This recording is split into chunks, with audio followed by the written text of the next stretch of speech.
ഒരു വിവാദമുണ്ടായാൽ മറ്റുള്ളവരോട് ചേർന്നു നിൽക്കുന്ന സ്വഭാവം ഉത്തമയായ ഒരു സ്ത്രീക്ക് നന്നല്ല. തെറ്റുണ്ടെങ്കിൽ ഭർത്താവിനെ പറഞ്ഞു തിരുത്താം, അല്ലാതെ അത് വലുതാക്കിയിട്ട് അടുത്ത മറ്റൊരു വീട്ടിലെ ഒരാളോട് ചേർന്ന് നിന്ന് ഭർത്താവിനെ ശല്യം ചെയ്യുന്നത് യോഗ്യവതിയായ ഒരു സ്ത്രീക്ക് നല്ലതല്ലെന്നാണ്.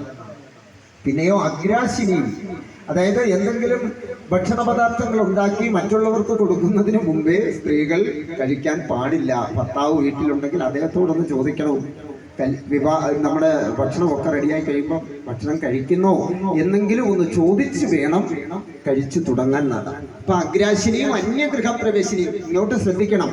ഇത് ചെറിയ കാര്യമല്ല, നീതിസാരത്തിൽ പറഞ്ഞിട്ടുള്ള കാര്യമാണ്. അന്യഗൃഹപ്രവേശിനിയും വെറുതെ കിട്ടുന്ന സമയത്തൊക്കെ അയൽപക്കത്തും മറ്റുള്ളിടത്തും പോയിരുന്ന് കുശലവും പറഞ്ഞിരിക്കുന്നതും നല്ല ഒരു ക്വാളിറ്റി അല്ല.